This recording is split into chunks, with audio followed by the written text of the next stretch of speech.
Hey guys, as we wind down tonight, we travel somewhere high. Not spiritually, but geographically. Somewhere where the air is thin, the goats are aggressive, and your boots are never dry. Picture this. You re-standing on a sloped patch of grass that somehow calls itself a field, even though it's barely the size of a blanket.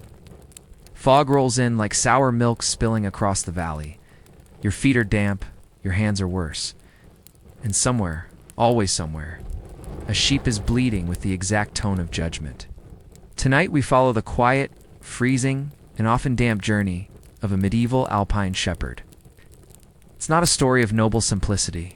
It's a story of boredom, wet wool, and the constant low-level fear that your sheep are planning a coordinated escape.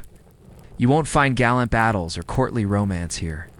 What you will find are wind-chapped cheeks, dry bread that could double as building material, and a lingering smell of lanolin that never leaves your tunic.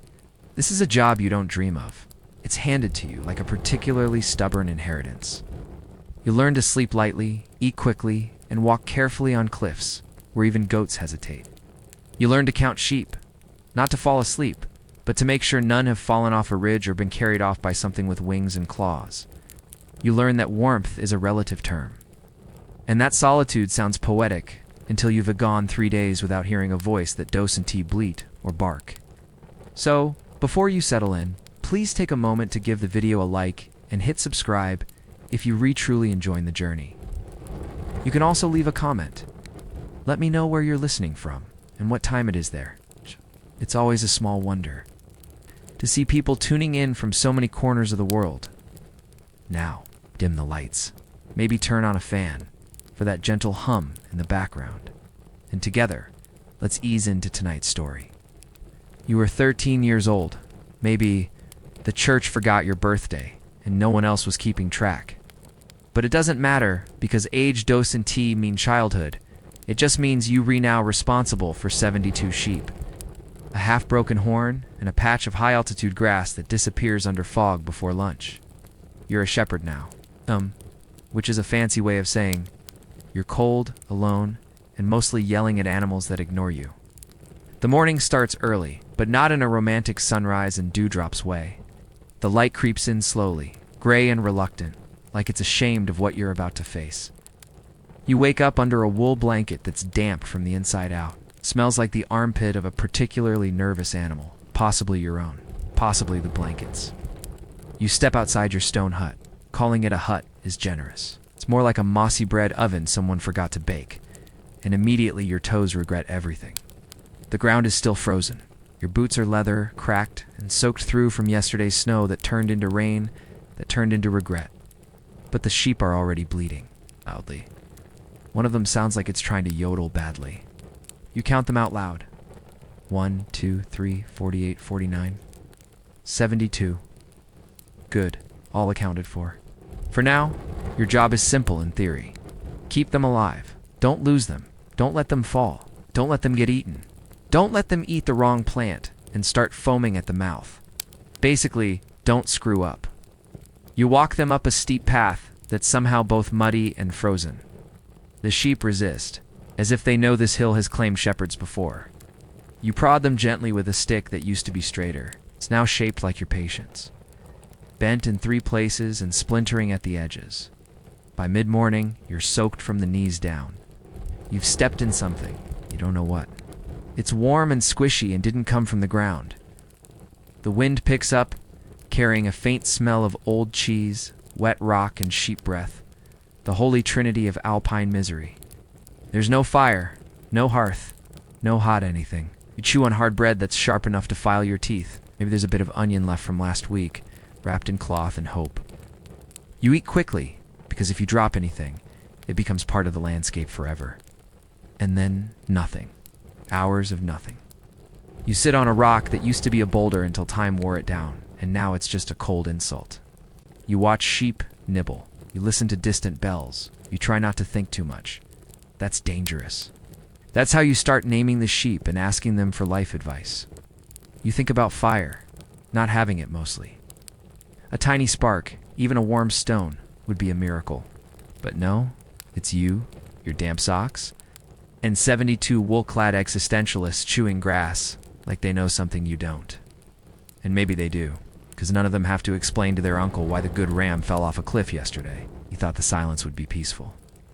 That maybe, just maybe, the mountains would offer some kind of poetic stillness, like the monks promised when they passed through with their blank stares and slightly suspicious sandals.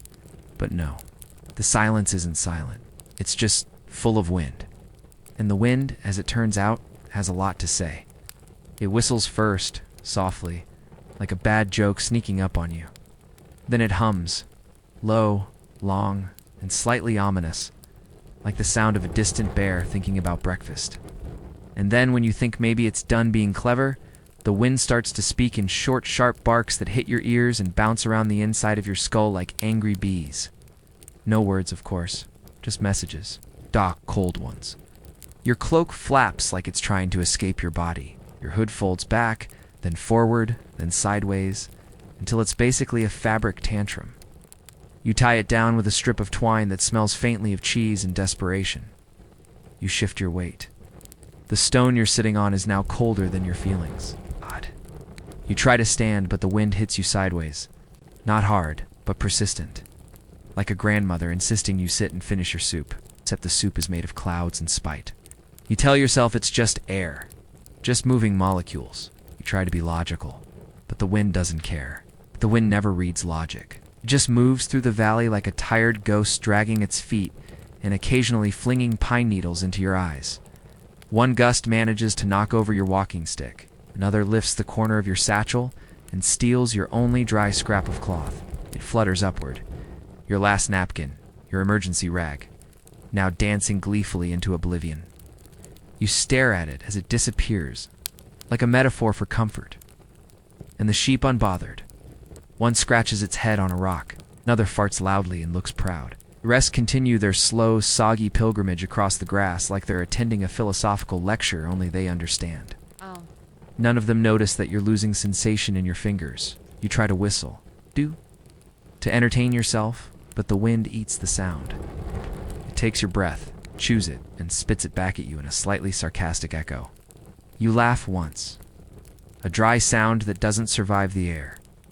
Maybe you try to sing, just a note or two, something your grandmother used to hum while making soup that involved too much cabbage and not enough actual flavor. The wind interrupts. Of course it does. It takes the song and turns it into something shrill and unpleasant, like a goat's opinion of poetry. Eventually, you stop trying. You curl into your cloak, press your back against the rock that might be shielding you, or might just be watching silently, and you wait for what? You're not sure. Maybe for warmth, maybe for sleep, maybe just for the next hour to be slightly less windy than the last. It won't be. But you wait anyway. You packed food this morning, or at least something that could technically be called food if you squint at it sideways and pretend it dose and tea smell like an old boot. There's a hard crust of bread, last week's cheese that has started to develop opinions, and a small sack of dried peas that rattle like guilt. Midday comes slowly, not with bells or sunlight, but with the realization that your stomach has started composing songs of protest. You ignore it. The bread is still too hard. It was too hard yesterday. Today it could injure your jaw. You crack off a corner, splinters like medieval glasswork, sharp, dry, and resentful of your teeth. You try the cheese next. It crumbles reluctantly. The smell is ... assertive. A mix between damp cellar and the inside of a sheep's ear. You eat around the green part. Or maybe the green part is the cheese now. It's hard to tell. The dried peas remain untouched. They are, in your heart, decorative. You chew slowly. Each bite feels like a decision you regret immediately. You stare at your sheep, who are currently munching on fresh grass, oblivious to your struggle. One of them burps, loudly. You consider the ethics of eating a sheep that's currently mocking you with its superior lunch. You won't, of course. You're not allowed. The sheep aren't even yours. They belong to someone named Master Ulrich, who has never met you, but will definitely notice if you come back with 71 sheep and a full belly. So you sip water from your flask. Tastes like metal and moss. Maybe because it was stored in an old flask lined with moss. There's something floating in it. You drink anyway. You're not picky. Not anymore. The hunger doesn't leave. It just mutters more quietly now, like a disappointed tutor behind you. You try distraction, you stack stones, you count clouds. You think about that one time someone offered you a boiled egg and you said no because you weren't hungry. You want to go back in time and slap yourself? The wind returns. Of course it does.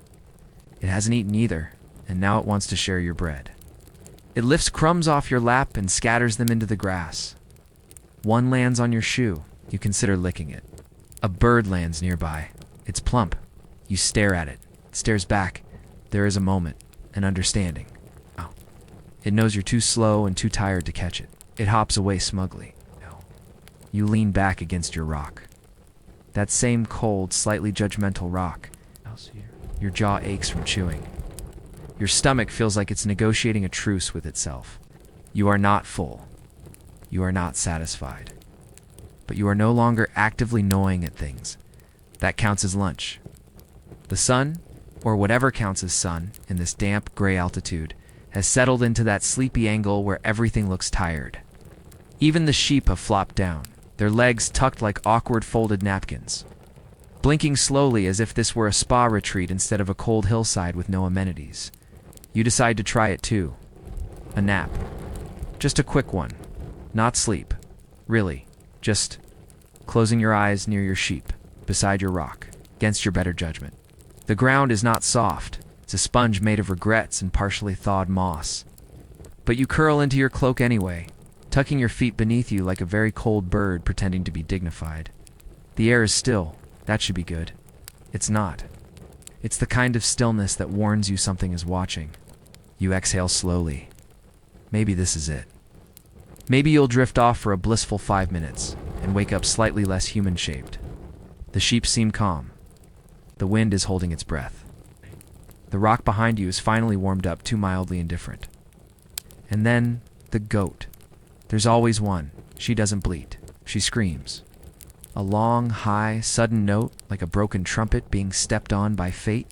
It cuts through the silence, slices through your nap attempt, and lands squarely in your brain like a thrown pebble that insults your ancestry. You sit up fast, heart doing gymnastics. The goat looks at you with the smug satisfaction of someone who knows they re-important and cannot be fired. You try again. You rearrange the cloak. It's flat in the grass. Pull your hat down over your eyes like a medieval celebrity avoiding peasants. 2 seconds. 3. A bug lands on your neck. You slap yourself in response. The bug leaves. Your dignity does not return. The sheep shuffle. Ow. One stands up for no reason, walks in a circle, and sits back down in the exact same spot. Yeah. You envy its clarity of purpose. Again, you try. One eye closed. Half a breath in, and now. A rock pokes you in the ribs. You don't remember it being there. It has emerged, like a reminder that comfort is not your friend. Still you persist. You build a small pillow from your satchel. It's lumpy, smells like peas and failure, and immediately slides out from under your head as if rejecting you personally. You give up. Of course you do. Instead of sleeping, you stare up at the sky. A single cloud passes. It looks like a sheep, maybe like Master Ulrich's wife. It's hard to tell. Both were loud last time you saw them. The nap has failed. You are no more rested than before, but now your elbow hurts. Your face is itchy, and the goat has pooped in your boot. Not the one you're wearing. The other one. The one you set aside because it was drier. You sit up, brush off your dignity, and rejoin your job. Watching sheep. Watching clouds. Watching your last remaining nerve fray, like the edge of your old satchel. This is your afternoon now, just like yesterday. Just like tomorrow. The nap will never happen. But you'll keep trying, because hope is the one thing even the wind hasn't taken yet. You were told shepherding was peaceful, that you'd walk the hills, whistle a bit, and maybe write poems if the mood struck you. That was before you learned the truth. Shepherding is 95% counting sheep and 5% quietly. Panicking about the numbers not adding up, you start the count again. 1, 2, 7, 12, 23. You try not to say the numbers out loud anymore. The sheep have started to look at you like they read judging your math, planning something. 45, 46, and then wait. Is that black one already counted? You feel a small collapse inside your skull. Did you count it just now, or in the last round? Is it standing there before? Are you seeing double, or just losing trust in your own memory. You start over again. Each sheep, more or less, looks like the others. Whitish, mud-streaked, staring like they've been briefed on your weaknesses. One has a crooked horn, another limps slightly. You assign them nicknames, just to make things easier. Lumpy Wobble, probably Greg. You get to 68. Then you realize you counted the same one twice. She walked in a circle while chewing. You've been tricked by chewing. You sigh. You reset. The sun has moved. Your mood has not. Sheep don't care about your stress. One has wandered off slightly. Not far. Just enough to remind you that chaos is always a hoof step away. Another is trying to climb a rock that is definitely too vertical for its hooves. You consider yelling, but the wind will just carry your voice away like yesterday's self-esteem. You shuffle uphill a little, making a noise that sounds like authority, but feels like apology. The sheep ignores you, then sits down. You pretend that means it listened. Back to counting. It's time you try categories. The ones with floppy ears. The ones that smell worse than usual. The ones who stare too long. You forget what category you're on halfway through, and now everything smells weird. At some point, you do reach 72. You double-check, then triple-check. Then stare at them all as if they might raise their hooves and vote to overthrow you. You tell yourself that losing one isn't the end of the world. But you remember what happened to Tom, the boy from the next valley over. One sheep vanished on his watch. Just one. They never found it.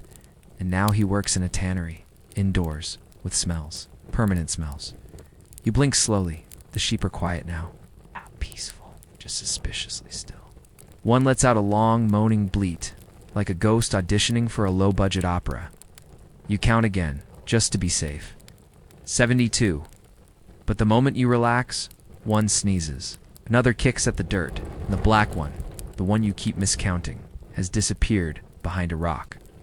You sprint, you skid, you swear, gently. It's there, it's just behind the rock, chewing a piece of grass like it's never once considered your blood pressure. You walk back, counting under your breath. Again, the wind shifts. And suddenly the valley feels colder, like someone whispered a ghost story just behind your neck. You need shelter. Just a little. Not a house, not even a hut. Just a break from the weather. And the creeping sensation that your bones are thinking about leaving? You remember a cave nearby. It's not a real cave. More of a large sulking crack in the hillside. But it's better than sitting on a wet rock. While clouds drip steadily into your socks, you whistle to the sheep, who ignore you as always, and begin the short climb. You reach the cave, breath misting like a nervous spirit, and duck inside. At first it seems like a gift, dry-ish, dim. It smells like old rock and something that left in a hurry. You settle into the corner and let your legs stop pretending they're not tired. You've been upright since sunrise, and the soles of your feet feel like pressed cheese. But the cave, as it turns out, is alive. There's a sound, a drip, maybe, or a footstep. Or a sheep trying to cough discreetly. You freeze. You listen. There it is again, a soft scraping sound, like wet fur against stone. You hold your breath so tightly, you forget how air works. Noise stops. You consider leaving. But then you remember what's outside. Wet air, judging sheep, and possibly your cousin looking for you with bad news. You stay. Then come the smells. Earthy at first, then sharp. Something musky and ancient, and entirely too curious. You've smelled that before, or near it. It's the smell of something territorial, something with claws. You look toward the dark end of the cave. Can't see anything, but you feel watched, the way Stu feels watched before it's stolen by a hungry sibling. A sudden gust of wind howls across the entrance. The sheep bleat in alarm somewhere behind you. You jump, hit your head on the low stone ceiling, and swear loudly into the echo. The cave replies with silence. You are no longer welcome. You scramble out, dignity trailing behind like an untied shoe. The sheep have shifted. Two are now halfway up a slope you specifically told them not to climb. One is lying down and refuses to acknowledge you at all. You take one last look at the cave. It looks smaller now, like it's pretending it never met you. You pull your cloak tight and descend the slope, slipping once and catching yourself on a root that may have been laughing. The sheep, at least, are unimpressed. One nibbles your sleeve, another sneezes in your direction. So much for shelter. You return to your rock. colder now. Somehow you sit anyway, because the cave didn't want you. But the wind always does. There's no one to talk to. That was clear by mid-morning. Now it's late afternoon, and the silence has started developing personality. It follows you like a cat you once fed and now regret. You consider speaking aloud, but to whom the sheep? They only respond to grain and spite. The birds, long gone, they have warmer loyalties. So you do what desperate people always try. You sing. The first note is shaky, not from fear, from cold. Your voice wavers like a string pulled too tight by winter's fingers. You hum instead. A small sound familiar. A lullaby your mother used to sing when the roof leaked and the wind bullied the windows. It helps. Slightly, you keep going. A few more lines. Quietly, you are not a bard. Your voice has been trained by yelling at livestock and apologizing to cheese merchants. But still, you try. And then the mountain answers. Not kindly. The echo returns not as a twin, but as a cousin raised on vinegar. Your tune bounces back, warped, stretched, off-key. A musical insult from the cliffside. You stop mid-verse, betrayed by geology. The sheep are unmoved. One stares at you with the resigned disappointment of an older brother, forced to attend your school play. You try again. It's time louder, bolder. If the mountain wants to mock you, let it try. You belt out a verse. Something about spring and cows, and how love never survives the frost. It comes back twisted, of course, shorter, sharper, and somehow ruder. You shout at the echo. It returns with a tone that suggests it's rolling its eyes. You sigh. Even the landscape thinks you're embarrassing.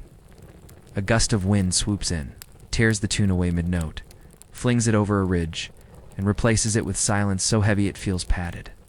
Your moment of musical rebellion is over. The mountain wins again. Still, something lingers. A warmth, not exactly, but an aftertaste of humanity. You sang, and nothing ate you. That's enough for now. You look at the sheep. A few are lying down. One is chewing on your scarf. Another has fallen asleep upright, which is either impressive or alarming. You take your scarf back. The sheep makes a sound like disappointment. You hum again, softer now. Not for the mountain. It's not for an audience. Just for yourself. It's not beautiful. It's not in tune, but it's yours. A thin thread of melody, holding the day together, even as everything else frays. You sit back. The wind sighs. The sky turns the color of whetstone. You close your eyes for a second. Just one. And in that breath of almost peace, the goat screams again. Late in the day, when the sun slips behind the peaks like it's embarrassed, you see a figure across the next slope. Not a sheep, taller, less wool, more ... leg. You blink. It's not a hallucination. It's another shepherd. You didn't know there was anyone else up here.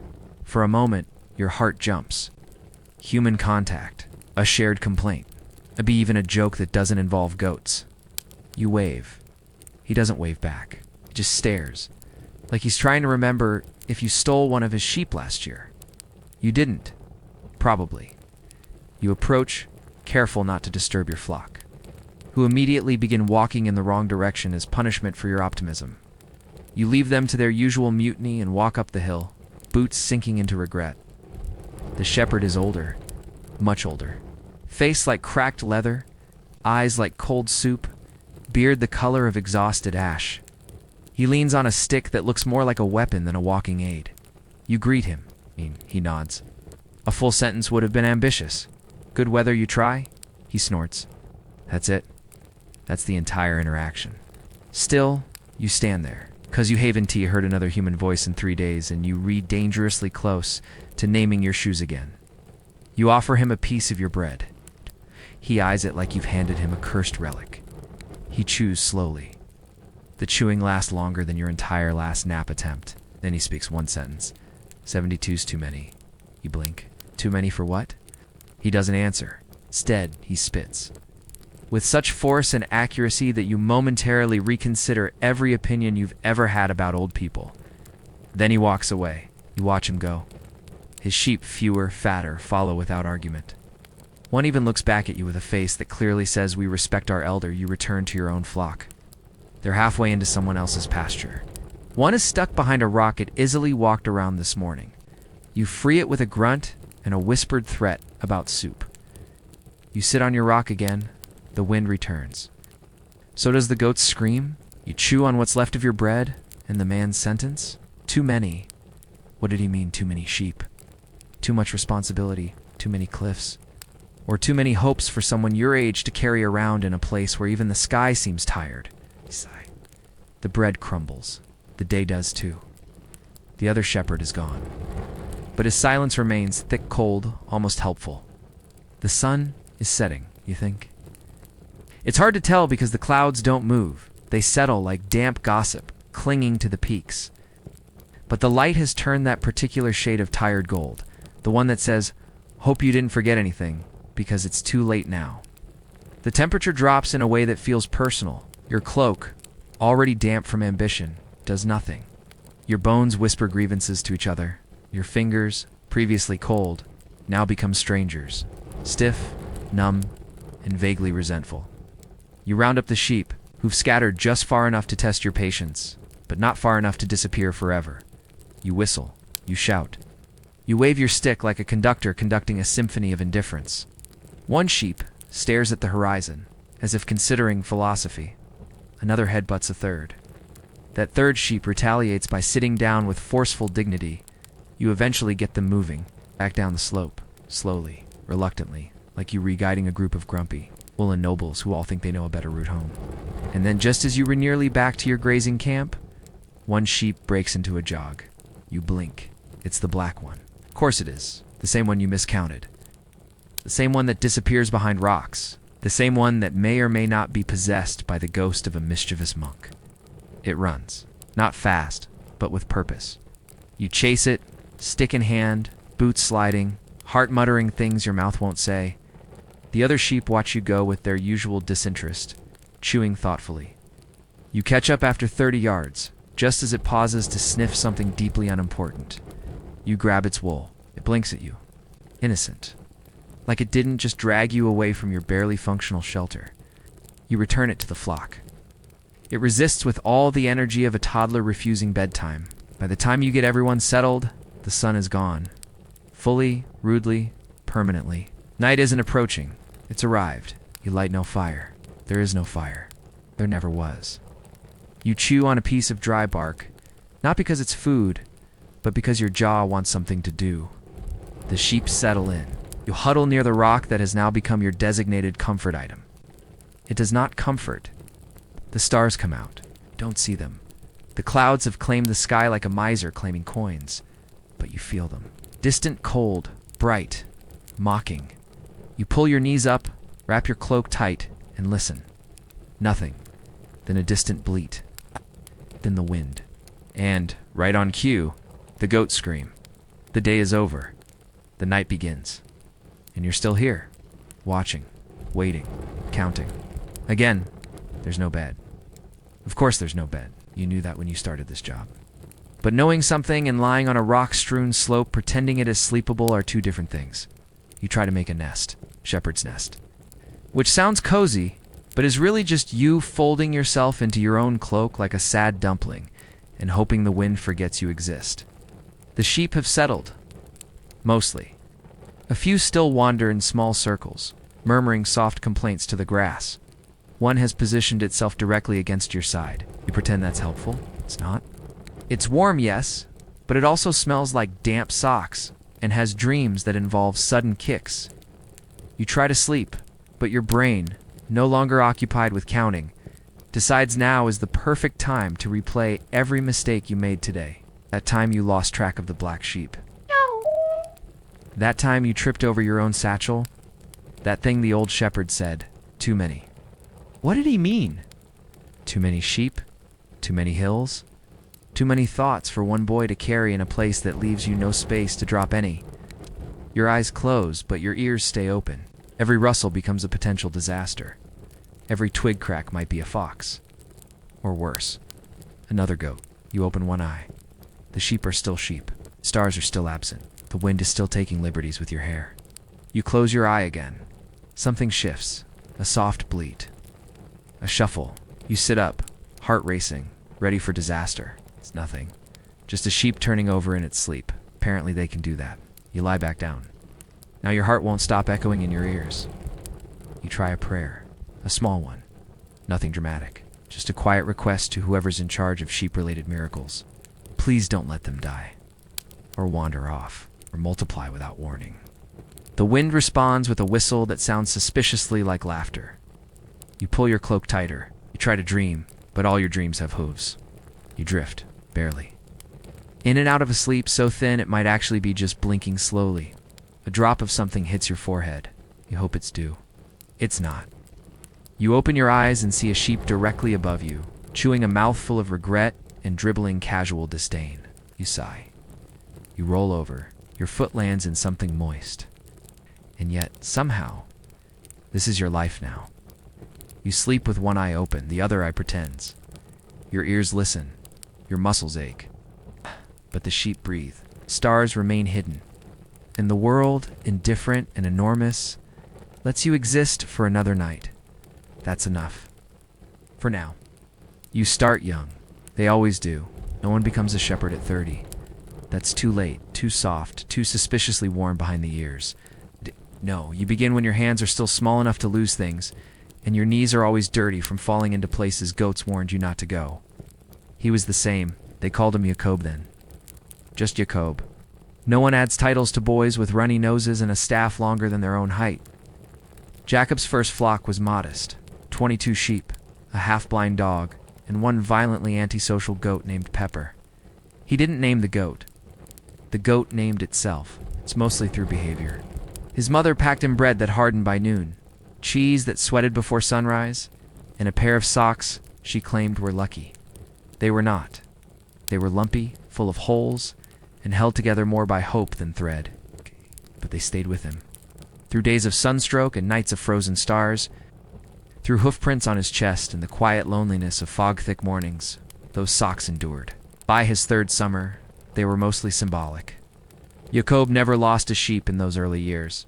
Not one, he counted obsessively. Every morning, every dusk, twice when the wind sounded suspicious. He marked them in his mind. The tall one with the bendy ears, the little brown patch behind another's leg, the one that wheezed like it had secrets. He knew them like family, which was good because he rarely saw actual family anymore. The mountains became his house. The rocks were furniture. The sky was a leaky roof that never apologized. The sheep, they were everything else. His job, his company, his reason for being paid 3 turnips and a nod from the village elder every month. He learned to read the sky, not in a romantic way, and more like in a, that cloud means I'll be wet in an hour kind of way. Could tell time by the way the goat got irritable, that he could find paths that didn't exist because he needed them to. He got older. The socks grew thinner. The flock grew bigger. He still counted. Still knew each one. Until one day he didn't.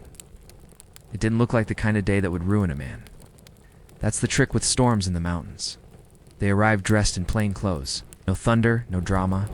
Just a sky that forgets to be blue and a wind that clears its throat softly, as if testing the acoustics before stepping on stage. Jacob had 76 sheep that morning. He counted them as always. With care and with quiet. 3 times before sunrise, and once more as the mist started to pull back from the hills. The number felt good, strong, familiar. He remembered thinking that, a solid count. He even patted the dog, who blinked up at him like praise was suspicious, but appreciated. By midday, the clouds had thickened in a way he didn't like. It's not black or boiling, no. Just low and flat and heavy like a wet cloak. Someone had forgotten to wring out. They pressed down on the ridges, softening every shadow, making the entire sky feel crowded with indecision. He knew the signs, of course. The sheep began to cluster. The dog grew restless. His boots made a different sound in the grass, wetter, slower, as if the mountain was thinking about swallowing him step by step. Still, there was no panic. Began leading them to the hollow, the place tucked just below the northern ridge, where the wind curved gently and the rocks held fast. The path was slick and the sheep reluctant, especially the older ones, who knew that sudden changes in routine rarely ended in anything warm. But they followed him, with complaints and grumbles and sideways looks. He herded them with the staff he'd shaped himself, notched with small grooves for years he barely remembered. The rain began all at once, not drop by drop, but in sheets, thin, sharp, and horizontal. Not so much falling as arriving. Jacob's coat darkened in seconds. His beard clung to his face like a curtain in a drafty church. He pushed forward, pressing his palm against the dog's back to keep it steady, calling short commands that the wind promptly shredded into nonsense. Not a crack or a crash. No theatrics. Just a deep, wet sound, like the sky sitting down too hard. The sheep broke. Not into a run, but into chaos. Sudden, senseless movement, as if each had a different, terrible idea at the exact same time. Jacobe ran. He grabbed, waved, shouted. The rain stung his face and filled his ears. He saw flashes of movement in all directions. White wool sliding downhill, hooves scrambling over slick stones. The dog darting from one group to another like it had grown 3 legs too many. By the time he got them to the hollow, his arms were shaking, his knees numb, and his heart knocking a rhythm against his ribs that felt like a warning. He did the count, soaked and blinking through rain, holding his breath. 75? Not enough. And the storm, now satisfied, settled in to stay. The missing sheep wore a bell. That should have made it easier. Bells are meant to help, meant to sing through mist, to speak above the wind, to reassure the tired shepherd that somewhere, it's just over that ridge or behind that rock, the animal is still close. But on this day, the bell was not louder than the storm and the wind. It had grown a mouthful of teeth and a fondness for stealing sound. Jacoba stood at the mouth of the hollow where most of the flock now shivered. He'd done what he could. 75 sheep sheltered in the fold of the earth, protected by the curve of the hill and the memory of old paths that knew how to hold them. But 75 wasn't enough. It counted 3 times, lips moving with each number, fingers trembling not from age, but from knowing what one short count meant. He closed his eyes and listened. There may be a chime, small, barely. There, almost not a sound at all, more a memory of one. His eyes snapped open. The wind pushed hard across his face, cold as insult. But he moved toward the sound, boots heavy in the sodden ground, the dog trailing close behind, ears pinned. Tail low, the storm wasn't roaring anymore. It was focused, all force, no drama. A sharp and insistent pressure that didn't howl, but whispered things too fast to catch. Over the ridge, through a line of thin trees whose branches clung to their last needles, across a patch of shale that shifted underfoot like it wanted. A story of its own. And there, just beneath a ledge that wouldn't hold your weight for long, something caught on a bent pine branch. The bell it swung slowly, not ringing, not really. The clapper must have wedged, or maybe the wind had stopped bothering with. Subtlety. But the leather strap dangled, torn and muddy. And the little brass mouth of the bell was open like it had been mid-sentence when the sheep vanished. Jacob stopped. He didn't shout. There was no point. If the sheep had fallen, it would not answer. If it had wandered farther, it would not hear. He crouched, bones complaining, hand reaching out not to grab but to acknowledge. He untangled the strap and cradled the bell like something living. The metal was cold, colder than it should have been, and the silence inside it felt final. He looked down the slope. Mist hid everything. The wind pulled at his hood, his beard, the corners of his coat, but not the bell. The bell stayed still. He stood for a long while, not moving, not thinking, just holding a bell in the gray hush of loss. Eventually, the dog whimpered. He nodded, as if that was permission, and turned back the way he came. The path was familiar, but the walk felt longer. When he returned to the hollow, the sheep stirred. 75 bodies, 75 breaths. He didn't count them again. He didn't need to. He tied the bell to his satchel. Not for sound. Just so it wouldn't be missing, too. Time doesn't pass on the mountain, not the way it's supposed to.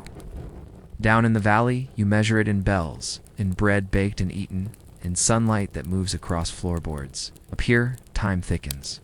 It congeals like cold fat left in a cooking pot, not entirely still, but not going anywhere either. Jakob stays through another winter. He doesn't argue. No one asks. The sheep are sent down. The old ones, the familiar ones. It's the ones he could count in his sleep by weight, gait, and the sound they made when chewing in their sleep. A steward arrives younger than most Boots Jakob's, worn out, and tells him plainly that the flocks are being redistributed. Consolidated, the boy says. As if the sheep were parchment or bricks or something that didn't look back at you with muddy eyes and memories in return. Jacob receives 78 new ones.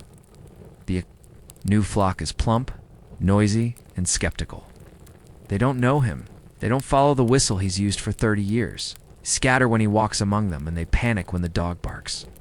They aren't his, not yet. Just visitors wearing wool and suspicion. Still, he begins again. Because that's what shepherds do. You don't protest. You adjust. He learns the flock by noticing. That one limps slightly on the front right leg.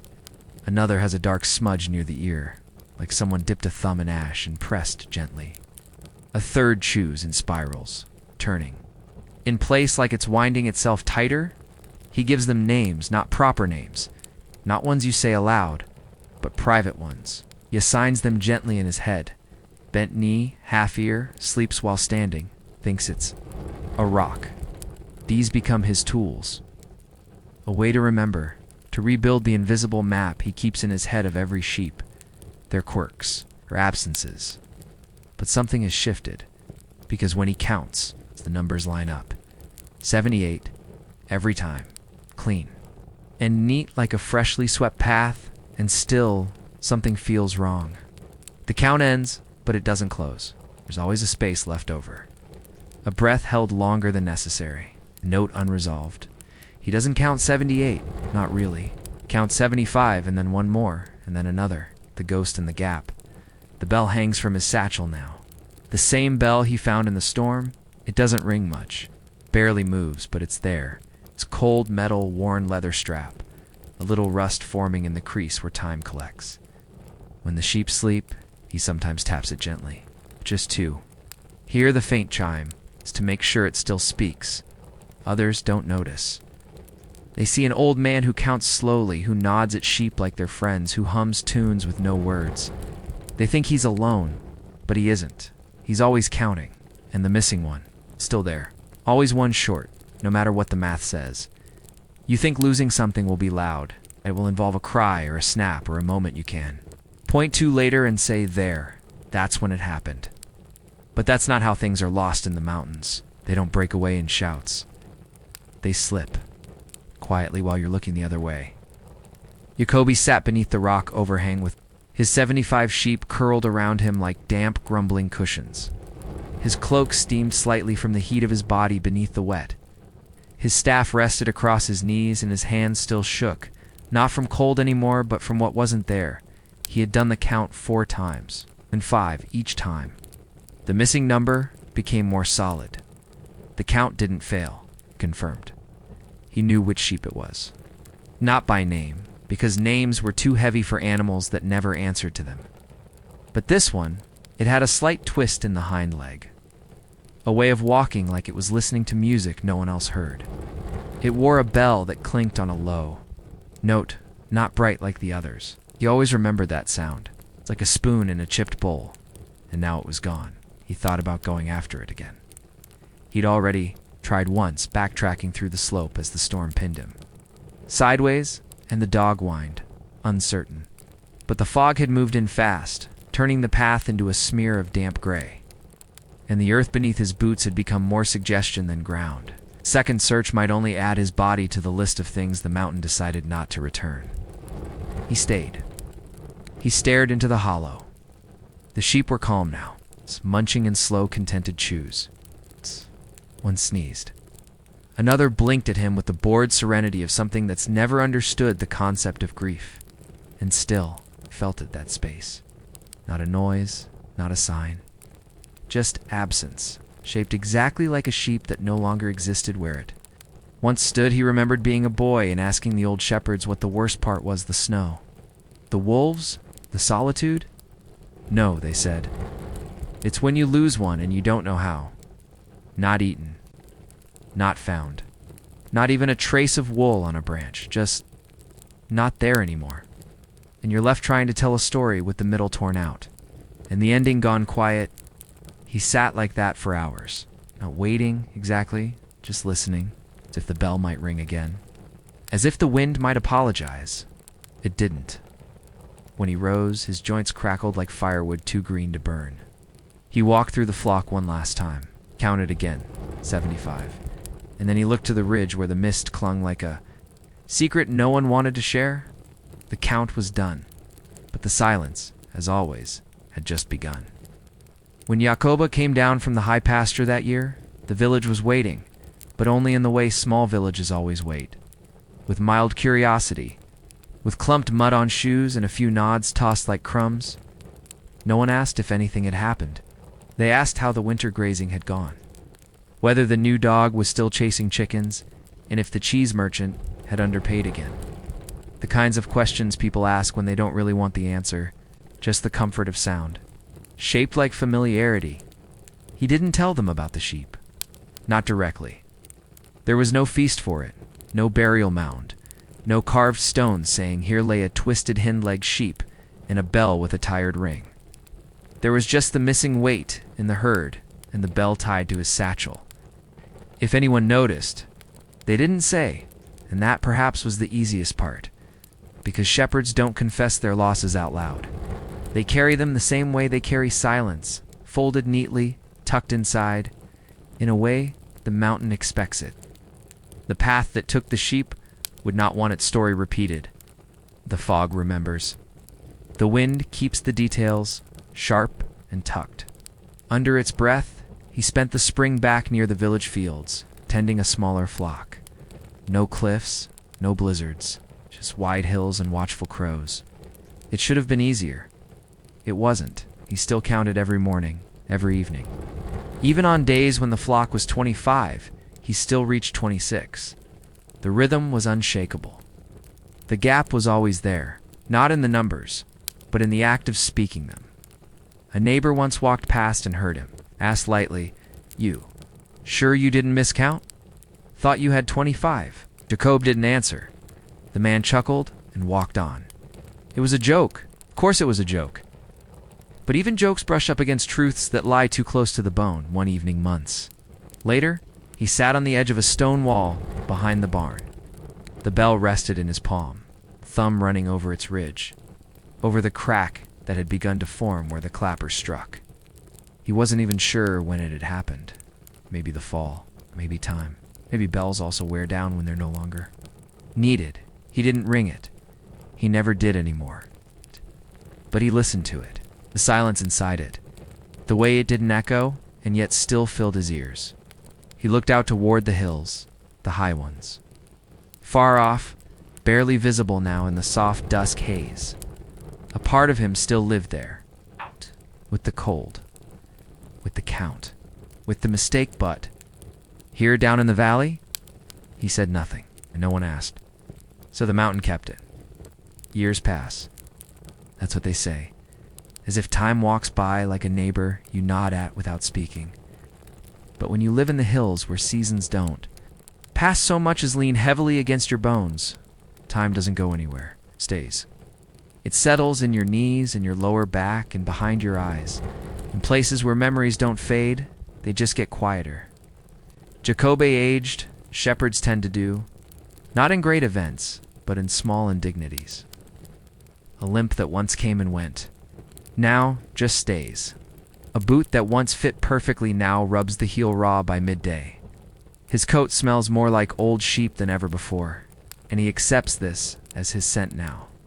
The dog got older too, went deaf in one ear, and stopped pretending to chase things. They aged together, the way stones erode near the same river, and still counted. It didn't matter if he had 20 sheep or 80. He counted every morning, every night. And always, just after the last number, there was a pause, not a long one. A breath, a hesitation, the space between footsteps, but it was always there. He thought of the missing sheep less often now, but never not at all. It would sneak into his mind like a stray draft through a closed window, barely noticed, until you felt the cold on your neck. A flash of a crooked step, a bell tone he hadn't heard in years, but could still summon at will. People around the village assumed he'd forgotten. That's what happens. Time passes, and people assume it carries your memories away with it like wind brushing dust off a windowsill. They see the man with the tired legs and the blank expression and think the past has gone quiet inside him, but he hadn't forgotten. He just didn't speak about it.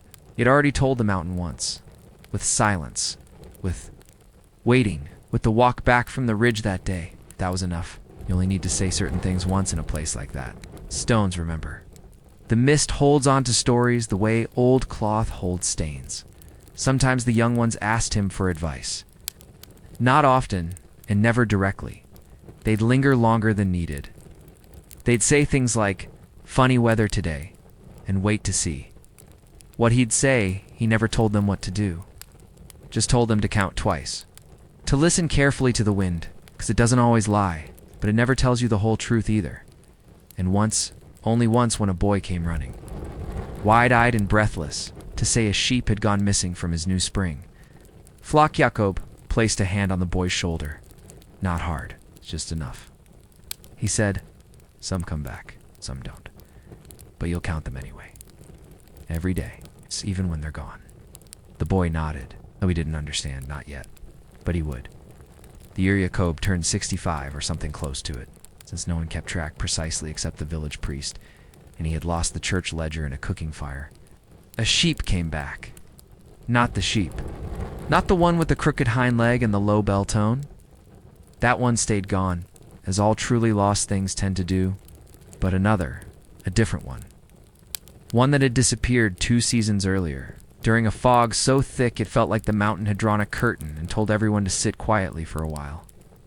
It was early summer. Jakob was mending a fence that hadn't asked to be mended, just sagged politely until someone paid attention. The sheep appeared without warning, just ... stepped out of the trees. Mud on its side, a gash healing just above the flank, and an expression like it had wandered. Through a dozen bad decisions and only barely survived each one, Jakob blinked. He didn't shout or run or fall to his knees. He stood very still and let the sheep approach, which it did with slow, deliberate steps. Like someone arriving late to a dinner they weren't sure was still happening. He checked its ear, his own mark, cut with the tip of a dull knife long ago. Faded, but still there. The dog barked briefly, then sat down as if to say, "Even I don't know what to make of this." Jakob nodded. "All right then." And that was it. He didn't celebrate. He didn't tell the villagers. He wouldn't have. Cared, or worse, they'd pretend to. They'd pat him on the shoulder, tell him it was a good sign. And maybe others would come back too. But Jakob knew better. Some sheep return. Others don't. And some stay gone just right. Not out of cruelty, but out of nature's soft insistence that not everything lost is meant to be found. He added the returner back into the count, quietly, without fanfare. Oddly avoided the other sheep for a while, and never looked at the high ridges the same way again. Jakob understood. He felt the same about certain parts of the mountain that night. As he did every night, he counted 78, then a pause. Then one more silent, weightless, invisible, the one that never came back. The count didn't need to be accurate, not in the way others thought. Accuracy wasn't the point. The point was remembering what didn't return, not to summon it, not to fix it, but to make space for it. To leave a gap open where the wind could breathe through. Some shepherds would have written the sheep off long ago, chalked it up to wolves, cliffs, or curses. Jakob never did. Not because he expected return, but because part of the job, the real job, was not forgetting. You keep the gap in the count, and if one, day something, steps through it again, you nod and say, "All right then." By the time Jakob's joints refused to bend without complaint and the mountain paths grew steeper with each passing year, though they hadn't moved at all, he stopped sleeping outdoors. It's not because he stopped being a shepherd, but because even a shepherd must eventually listen to his knees. They gave him a corner room above the stable in the lower village. Not much of a room, really. More of an attic that happened to contain a bed, a window, and enough draft to remind him that air has ambitions. But it was dry, and it was close to the animals. That was what mattered. The sheep were someone else's now. Young hands. Clean boots. The kind of shepherds who still thought they could change the wind's mind by yelling at it. Jacob didn't offer advice unless asked. He wasn't there to teach. He was there to remember. In the evenings, when the lantern burned low and his breath curled faintly in the cold air, he'd lie back on the thin mattress, more sack than bed, and count, not out loud anymore. Not always. Just with a finger tapping softly against the blanket. 70-1, 72, 70-3, pause, 70-4, another pause, 70-5, silence. Then, always the breath, the space, the missing one, 70-6, even without. The flock, he kept the rhythm, because the count wasn't just numbers, it was prayer. Habit, spell, apology. A way of anchoring the days. So they didn't float off without him.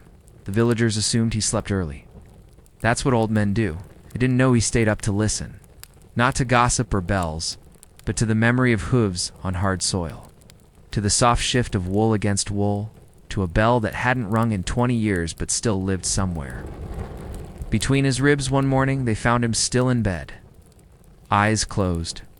Face calm. Hand curled loosely around the strap of his satchel, where the bell was tied. Quiet as always.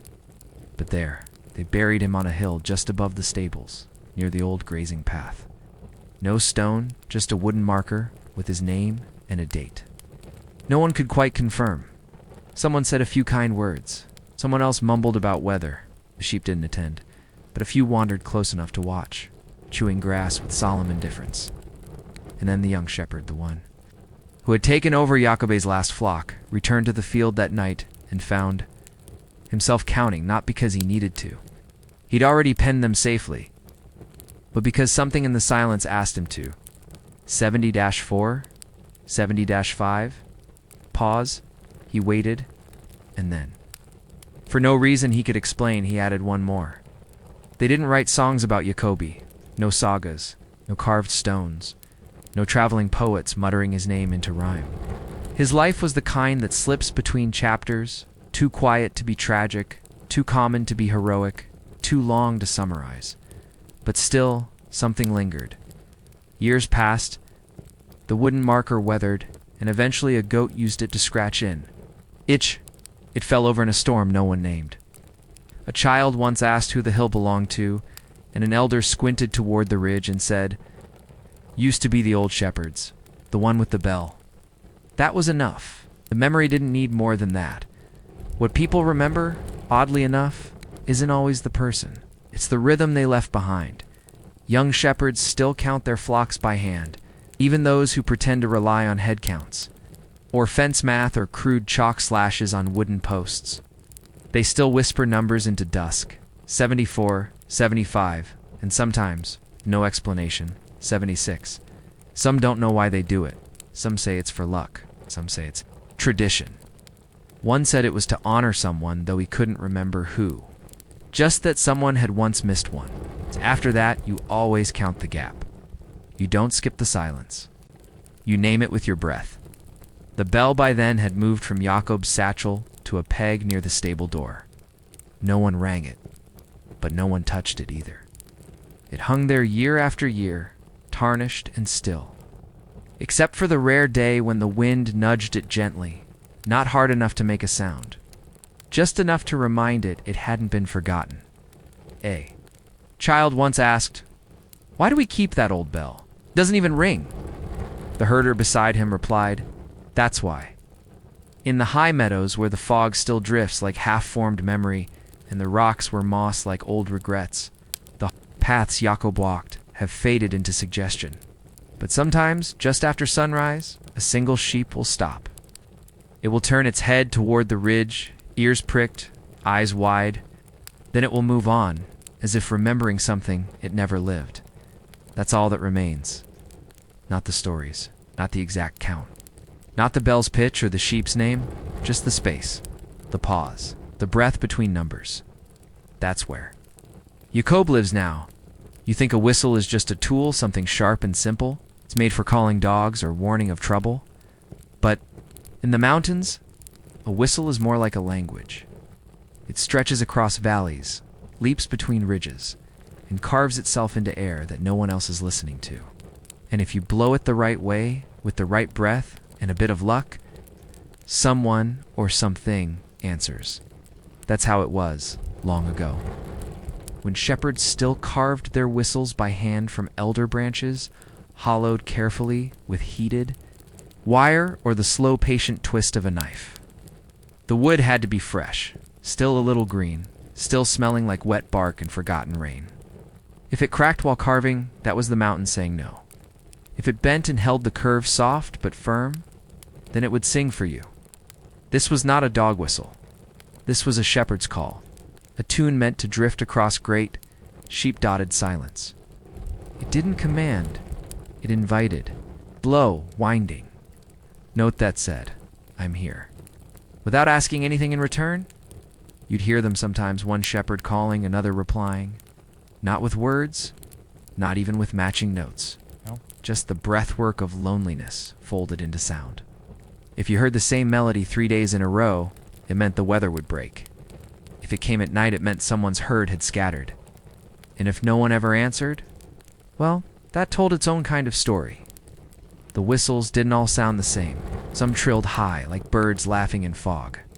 Others dipped low and slow, like soup bubbling in an iron pot left too long over the fire. You learned to recognize them, like voices. You'd sit on a hill, half watching your sheep and listening. Ah, that's Marta from the next valley. That strange wobble at the end is hers, or that high-pitched flutter, that's Tomas. Always sharp, always a little too fast. And then yours. Whatever sound you made, imperfect, bent around your teeth. But yours, of course, not everyone whistled. Some used horns carved from sheep bone, decorated with tiny scratched runes that no one could quite remember the meaning of.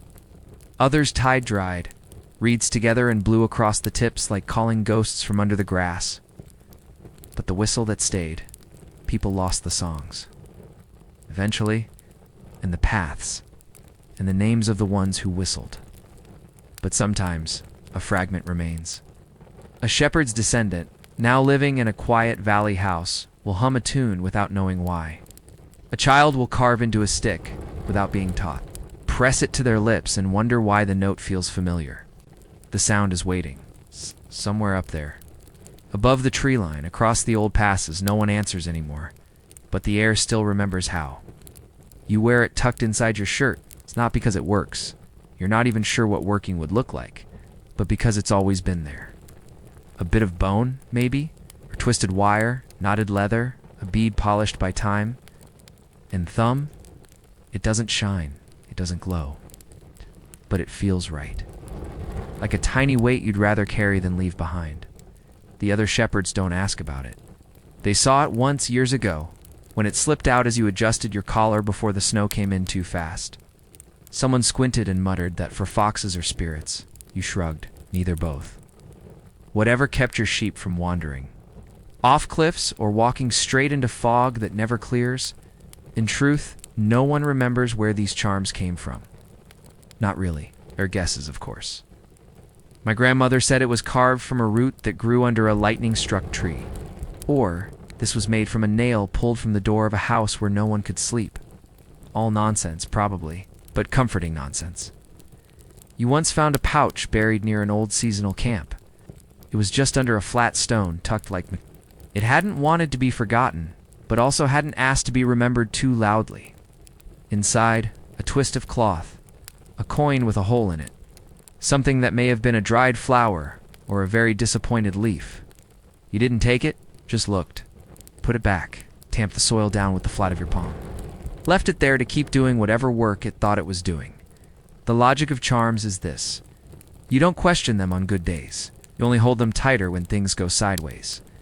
When a lamb is born with one ear and no sense of direction, you rub the charm.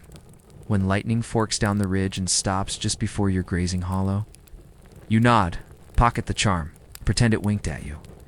When you count your flock, and get the same wrong number 3 times in a row, even though you know your math isn't that bad, you start whispering to it. The charm doesn't speak, but it listens, or you pretend it does, which is the same thing in most cases. Eventually, the leather loop wears thin. You retie it. You reinforce it with string, then wool, then whatever you've got. It grows lumpy and less graceful, but you never take it off. People in the valley don't wear them anymore. Too many books. It's too much certainty. If it doesn't light up or buzz or calculate rainfall with decimal points, they don't trust it. But up here, where paths disappear under clouds and sheep walk into the mist like it's a doorway, the charm still has a job. Not to protect, just to stay with you, because sometimes that's all you need, something that doesn't leave, even when the rest of it might. You never learned the words. No one did. That was part of it. The tune rose and fell like wind over the ridge, slow, uncertain, but stubborn. You hummed it when the sheep were quiet. You hummed it when they weren't. You hummed it when the sun looked tired and the wind began to change direction, like it had something on its mind. It didn't have a beginning, really. You just started one note, then another, pattern shaped more by habit than melody.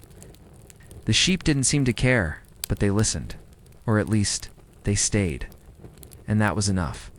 Old shepherds used to say the song came from the stones, that if you pressed your ear to the mountain long enough, you'd hear it breathing, and what you sang was just a copy of that rhythm, a translation of rock and time into sound. Or maybe it came from the sheep themselves, a noise they made before humans showed up with sticks and whistles, and the idea of fences no one knew, but everyone sang it. It wasn't beautiful, not in the way court musicians might say. You couldn't dance to it. You couldn't impress anyone with it. It never stayed in key, and the tempo shifted with your walking pace, your breathing, your mood. If you were hungry, it sounded like complaint. If you were calm, it sounded like patience. And when you were alone, really alone, it was the only thing that remembered you existed. You first heard it as a child. Carried faintly on the wind and thought it was the mountain sighing. Later, you realized it was Tomas, the shepherd with the crooked staff and missing eyebrow, humming it while sharpening his knife against a stone that never got smaller. You heard it again when the fog was thick and you couldn't see 10 steps. Ahead, someone invisible was singing it from across the hollow. You never found out who, but it got you through the night. You tried teaching it once, to someone from the valley. A curious apprentice with soft hands and a deep mistrust of silence. You hummed the first few notes, then waited. He hummed them back, but they weren't right. Too polished, too fast. Practiced. You stopped. You nodded. Let him think he'd learned it. Let him feel included. But you knew, and the sheep knew, that it hadn't landed. The song doesn't come from the mouth. It comes from the part of you that keeps counting. Even when there's nothing left to count, eventually you stop noticing when you hum it. It becomes background, like breath, like the creak in your knees, like the bell you still carry, though no one asks why. One day someone hears you. A child, maybe, or a stranger passing by. They tilt their head.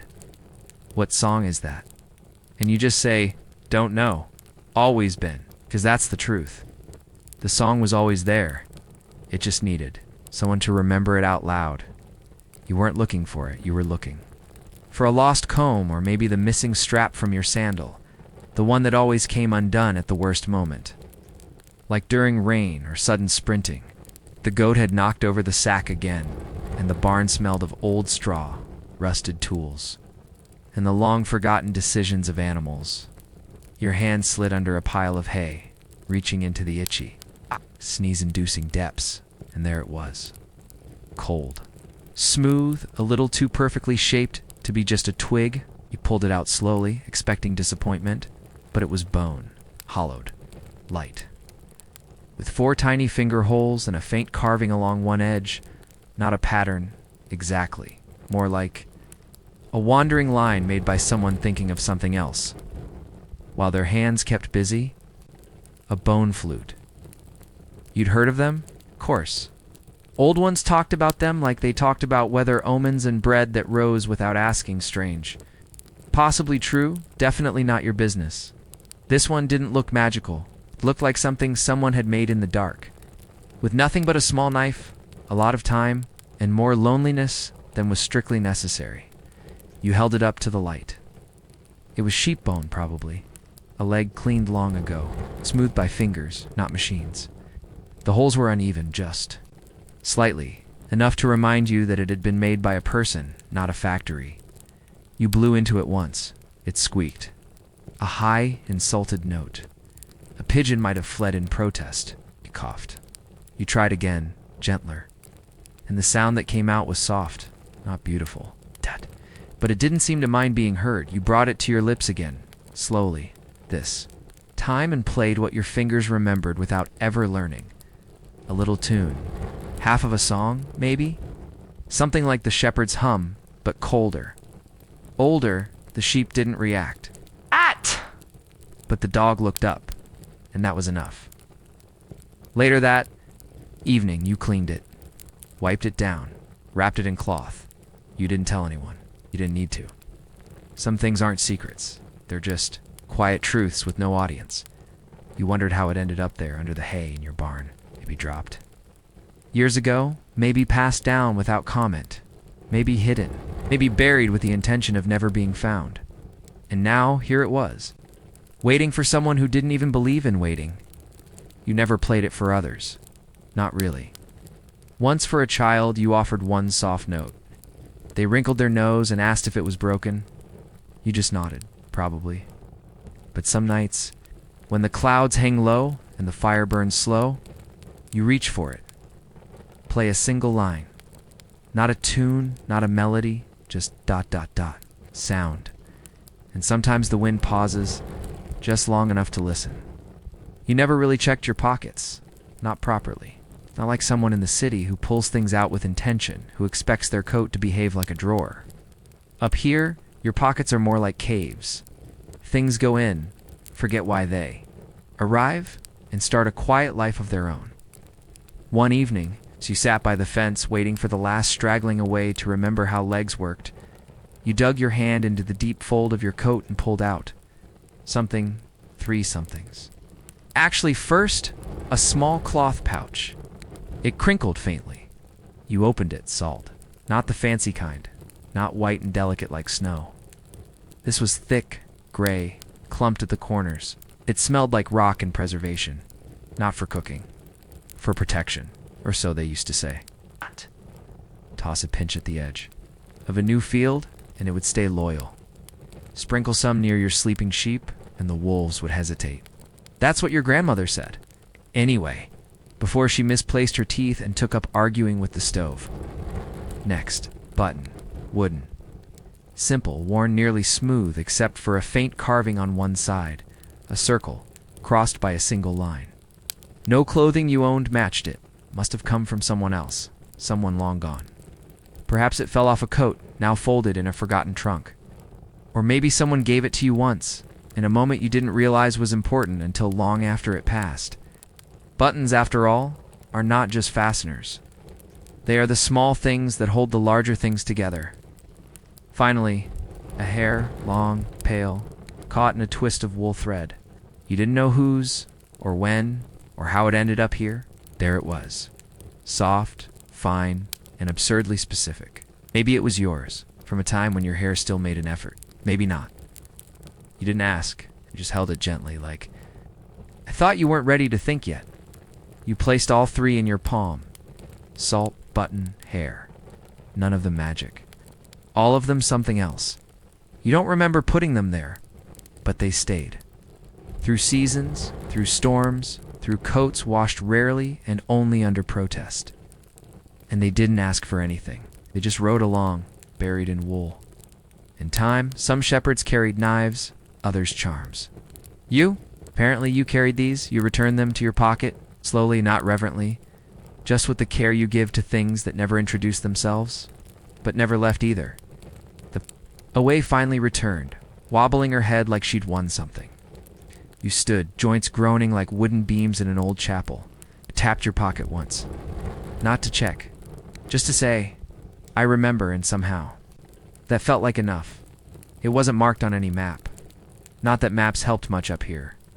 They showed roads that had been eaten by moss, rivers that had changed their minds, and valleys where no one lived, because the wind screamed like a banshee with sore feet. But the hollow tree, that was real, you didn't find it by looking, you found it by returning. It stood near the bend where the path narrowed into a sheep trail just before the rocks made walking feel like penance, gnarled, bent at the middle. Like it had bowed long ago and forgotten how to straighten, its bark peeled in thin strips, soft as old paper. And inside the hollow, a deep, dark scoop in the middle of its trunk, there were names, scratched, carved, etched with knives, or nails, or sharp stones. Faint, fading, overlapping like stories whispered at the same time.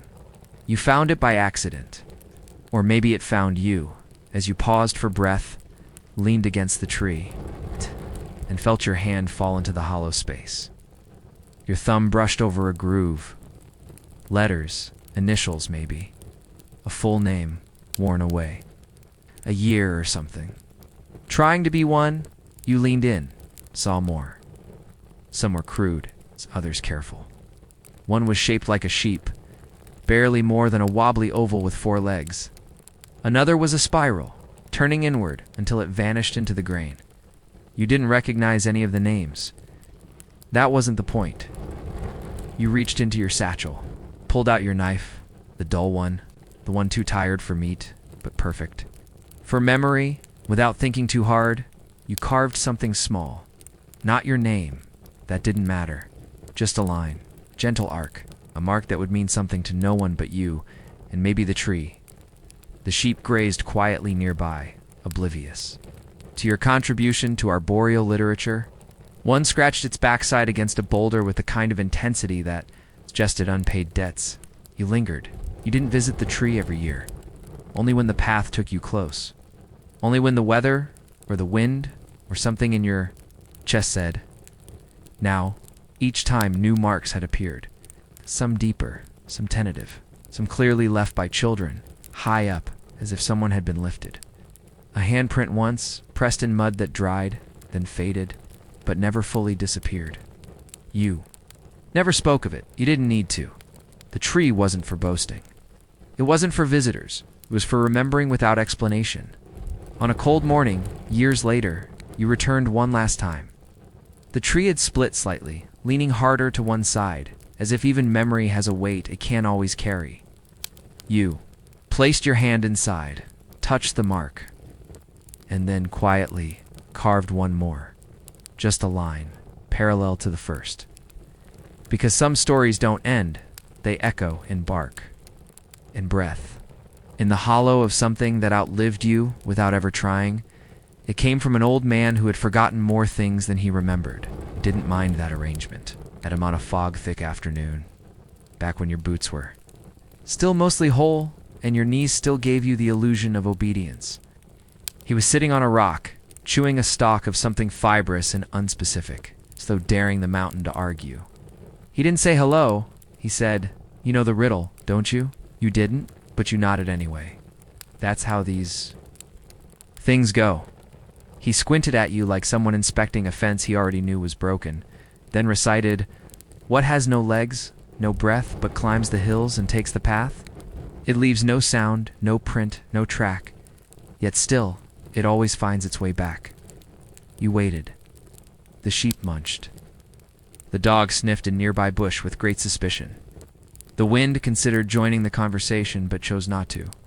You opened your mouth. The answer perched on the edge of your tongue. Fog, or time, or maybe memory. Something vague enough to feel correct. He raised one hand, not sharply, just firmly. Don't. What? Don't answer. Oh. Mouth. He nodded as if you'd passed a test you didn't realize you were taking. It's not meant to be solved, he said. Just remembered. You sat down beside him, without asking. He didn't speak again. Just kept chewing the stalk until it frayed at the edges. Eventually he rose, left the stem on the rock like an offering, and walked off without a farewell. Coat fluttering behind him like a reluctant curtain, you never saw him again. But the riddle stayed. Years passed. You tried forgetting it. on purpose, misquoted it to yourself. Swapped lines, rephrased the rhythm. Still it returned, in the slow lull between storms, in the stillness after the flock had settled. In the long hours when your mind wandered the ridge long before your body followed. Sometimes, someone would mention a similar phrase. Have you heard that riddle about the ghost without a name? The question the mountain asks, but only at night. You'd listen, you'd smile, but you'd say nothing. Because you remembered what he said. Don't. Answer, that's what made it matter, not the words, not the puzzle. But the not solving, the pause, the space where understanding might live, or might not. One morning, you whispered the riddle to a lamb, just to see. It sneezed and walked away. Another time, you said it to yourself, watching the fog roll over. The ridge like a cat, claiming every ledge as furniture. The words felt older than your voice. You still don't know the answer. You stop trying. You just carry it now. Like salt, like buttons, like bone flutes and names in bark. Small things. That don't demand understanding, just memory. It was leaning against a fence post the first time you saw it. Just there. Not new, not ancient. Somewhere between recently misplaced and deliberately forgotten. A shepherd's staff, clearly, the crook curved smoothly worn. To the soft shine, only years of fingers can leave.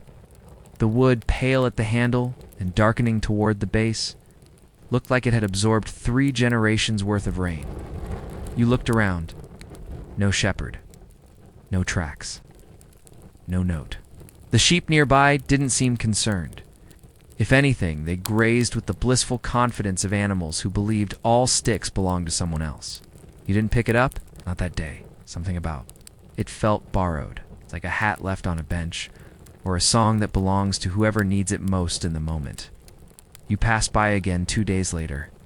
It was still there, leaning, waiting. So you took it just for the walk. The fit was perfect, balanced, no splinters. It tapped the ground with a rhythm your feet quickly recognized, like an old friend joining mid-stride. Didn't think much of it at first. But later, you realized your usual staff, the one with the cracked base and the carved spiral near the grip, felt heavier in your hand, unfamiliar, wrong. You never saw anyone claim the other stick. You asked once or twice, casually, over bread or shared cheese. Did someone lose a staff? Pale wood, crooked top. Shrugs, head shakes. One person said, "May have been old Marta's, but she's been gone 5 years, maybe 6. The timeline didn't help. So you kept it. It wasn't magic. It didn't point to lost sheep, didn't repel wolves, it didn't glow in moonlight, or hum near ancient stones. It just felt right, and sometimes that was enough. When your knees ached, it leaned forward a little, offering just the right support. When you tapped it against stones, as shepherds do when trying to look thoughtful, the sound was clean, hollow, not sharp. When you rested, it balanced upright in the soil, without tipping, even in wind. You started talking to it. Not out. Loud. Not often. Just thoughts dropped like coins into its grain. One night, during a storm, you left it outside by mistake. The next morning, it was gone. You searched, not frantically, but sincerely. Around the fence, down the path, near the tree with the broken branch that always looked like a pointing finger. Nothing. You used your old staff again. It still didn't feel right. A week later, walking a familiar trail, there it was, the same staff, leaning against a boulder. Several miles uphill, dry, clean, waiting. You didn't ask questions, you just took it again. And the sheep didn't. Blink, you never called it yours. That didn't feel accurate, but you walked with it. Until one day, forgot it on purpose. Left it against a stone near the grazing ridge, didn't look back, because maybe wasn't meant to be owned. Just used by whoever needed to keep walking. It starts with a knot. Just a simple twist and a piece of spare cord, done while waiting for the rain to stop or the dog to finish barking at a shadow, a loop. Then another. You pull it tight, not thinking much. Just something to keep your hands busy. Later, you find yourself doing it again, It's time with a scrap of wool pulled from a fence post, then a bit of twine from a feed sack, then a strand of bark that peels like it's offering itself. You don't intend to make anything. And yet, something emerges. It's not art. It's not quite a shape. It's more like a rhythm, a language without words, a drawing made with muscle memory and half-forgotten rules. You tie knots, you twist loops, you make little braids that go nowhere, you fold and tuck and press. Eventually, the thing lives in your pocket. A bundle of string and habit. You touch it sometimes without realizing. Thumb along the ridges. Count the loops like rosary beads for people who never learn the prayers. Another shepherd sees you once. He's fiddling with it at dusk. "What's that supposed to be?" he asks, chewing something that might once have been bread. You look down at the knot in your hand. You could say nothing, but that's never true. "Just something I do," you reply. He nods. "Ow! That makes sense. A lot of things up here are just something you do. Years pass, you make more of them. Not on purpose. Happen. One's tucked into the lining of your satchel. One lives near your sleeping mat. One hangs from the inside of your coat like a secret you've already forgotten how to explain. Some have little tokens braided in a broken bead, a bent pin, a stone with a hole through it. They don't match. They don't impress. They just stay. You don't show them to anyone, but you'd feel strange if they vanished. One day you drop one near the stream. Don't notice until later. When you go back, it's gone. Carried off probably by water or crow or curious fox. You make another. It looks different. It feels the same. Eventually someone else finds one. Not you. A boy maybe. Or an apprentice. Trying to act like they've seen it all. You turn it over in their hands. What is it? No one knows. But the knot sits well in the palm. It feels like something like memory, like time tied softly together. Someone else makes one. Then another. Soon there are stories. These are shepherd signs. They tell the weather. They keep your sheep from walking off cliffs in their sleep. None of that's true. But it's not exactly false either because the knots. Say, I was here, and I waited, and I kept going anyway. Even if you didn't mean to. Some days the wind talks too much, chatters against your ears, rattles the grass, lifts your hood like it's making a point.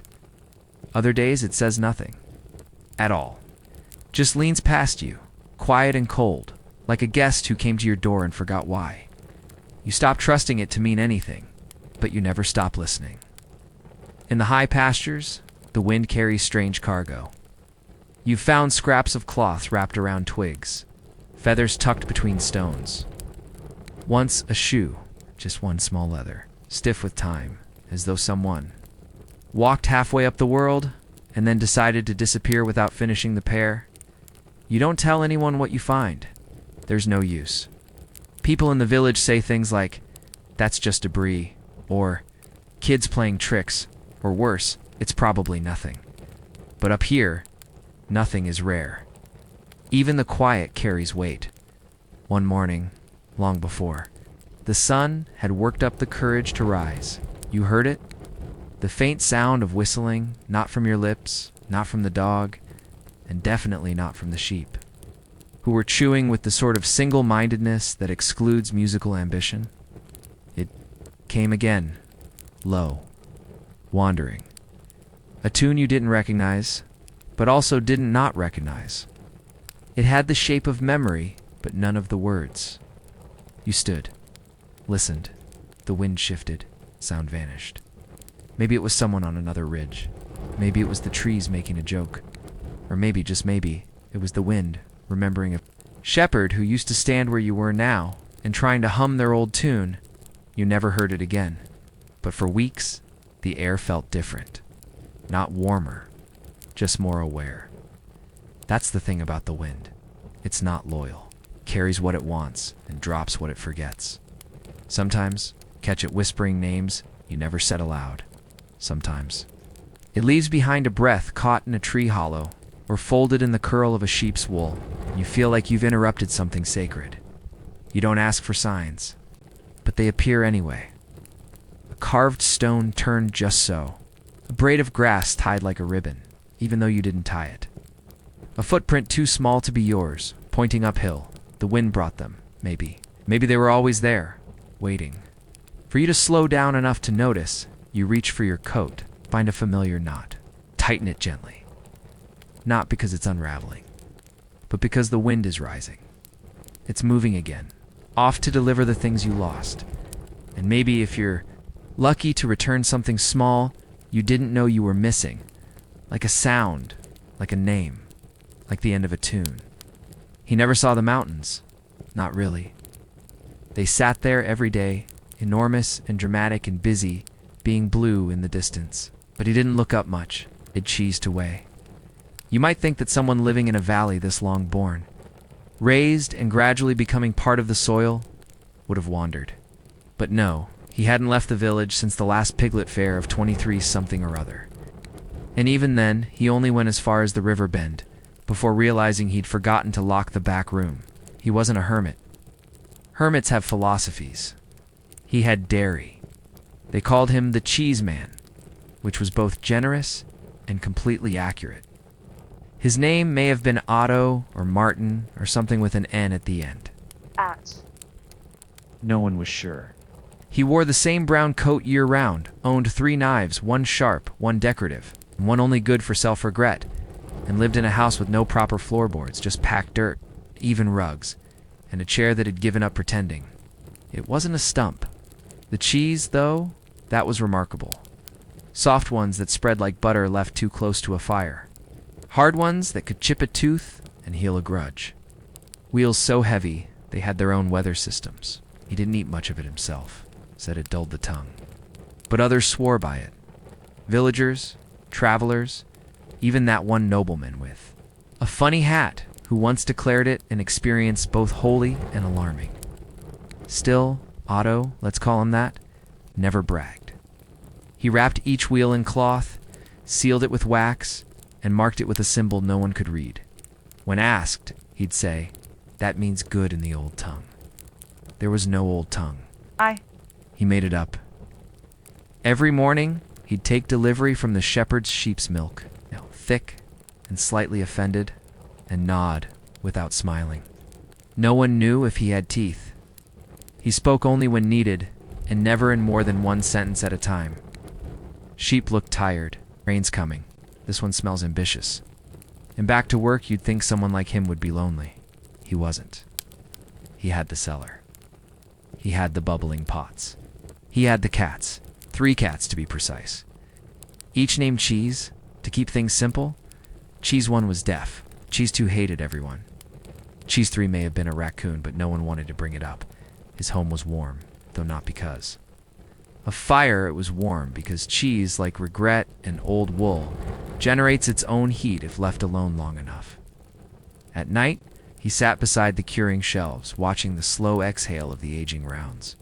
Not thinking, just existing. People brought him news sometimes. A lost sheep returned.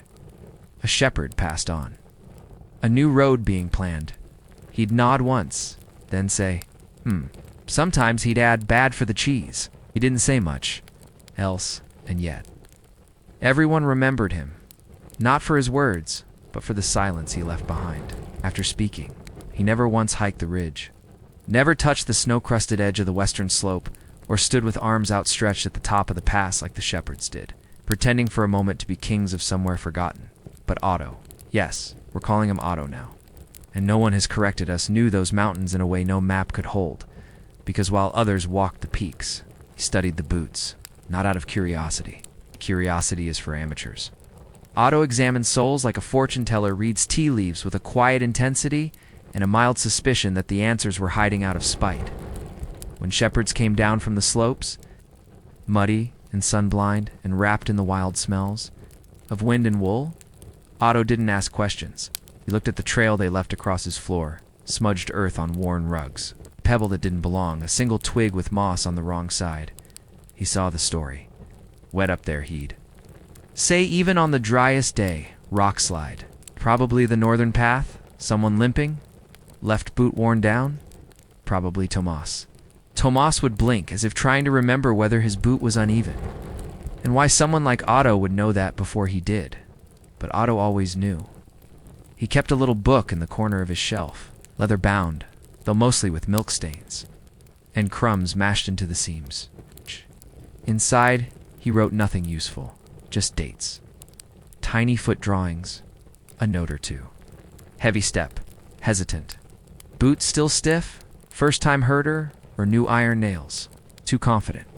Some thought it was a joke, others thought it was superstition. Otto called it Ches-adjacent data, because of course it was all about the cheese, he claimed. That the condition of a boot could predict the temperament of the milk. Too much strain in the ankles, he'd mutter, sniffing a slosh of fresh sheep's milk, and the milk goes sharp. Was it true? Likely not, but the cheese came out right. No one questioned it. He never judged, not out loud. But the day someone walked into his shop with clean boots, polished, with barely a speck of mud, Otto didn't speak at all. He just handed over the cheese like a man reluctantly surrendering a secret to someone who wouldn't appreciate it. They say he once caught a thief that way, not by chasing, not by shouting, but by noticing a footprint with a split-heel tread that didn't match any regular. Tracked the prints to a side barn. Found the missing wheel of cheese half-fettin' beside a sleeping goat, who looked neither guilty nor full. Otto just picked up the cheese, brushed it off, sliced away the tooth marks, and muttered, still salvageable, because that's the kind of man he was. Not a climber, not a wanderer, but someone who noticed where everyone had been, simply by what they left behind. And somehow, that was its own kind of travel. People asked for the recipe, always politely, always with a hopeful smile, the kind of smile that suggests they might trade a family secret, a sack of herbs, or a second-hand tooth if it meant learning how to make the cheese that tasted like weather. Otto, our valley-bound alchemist of dairy, would blink slowly, like a cat being asked to explain arithmetic. Then he'd say, no recipe, just feel. This, of course, frustrated people, especially those from the cities who wanted measurements. They wanted instructions. They wanted time frames. They wanted to know how much brine, what level of humidity, whether they should stir clockwise or counterclockwise with the wooden spoon of ancestral wisdom. But Otto didn't do measurements. He sniffed the air. He poked the curd with a frown that varied in depth, depending on the weather. Once declared a batch not ready because he'd woken up with a headache. Another time, he stopped an entire aging process because a bird had landed on the seat windowsill and looked judgmental. The cheese somehow always understood he didn't use a thermometer. He touched the side of the pot and said, too polite, or that's an arrogant temperature. Visitors wrote this down in their notebooks, then stared at the pages like the letters had betrayed them. The villagers knew better. They didn't ask. They brought the milk. They waited. They accepted what he gave them, wrapped in waxed cloth, marked with that strange old symbol that still meant nothing but looked respectable. Otto explained nothing, and yet, somehow it worked. The soft cheeses came out during rainy months, when the house was damp and the sheep were sulking. Harder cheeses in spring, when the air was sharp and even the mud had ambition.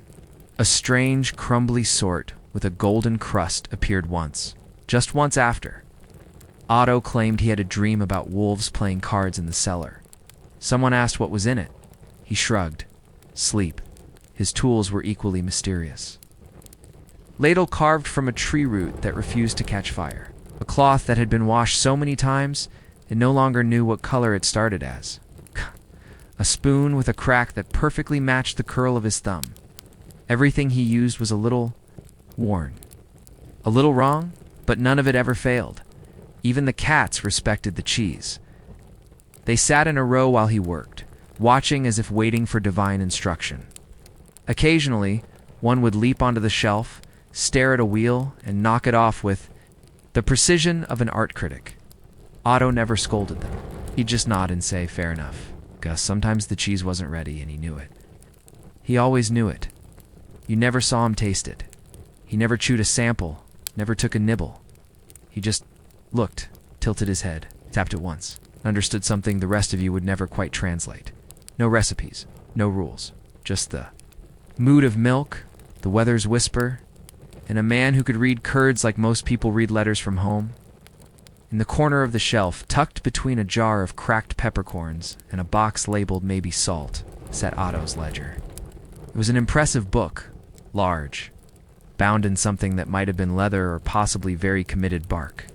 The kind of book that looked like it should hold important trade secrets, tally marks, prices per wheel, seasonal fluctuations in milk quality, perhaps a confession about tax evasion written in very small letters. It contained none of that. Every page was blank. No lines, no ink, not even doodles. Just soft, dry parchment that smelled faintly of milk and never asked questions. People noticed. They'd squint over the counter, trying not to be rude. "Do you track orders somewhere else?" Otto would reply without looking up, in the usual place. And that was the end of that, because the thing was he knew everything. Not in a dramatic way, not as a boast. He just knew. Who had paid, who hadn't.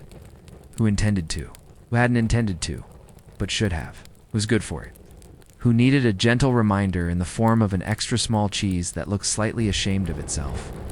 Once a merchant from downriver tried to short him, thought the quiet man with dirt floors and a stump chair wouldn't notice the missing.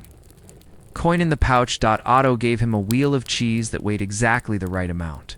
It smelled slightly of foot and crumbled into an interpretive performance of regret after one day in the sun. The merchant never underpaid. Again, Otto never spoke of money directly. He handed out cheese with the ease of someone handing out advice and expected eventually that something would return, and things did.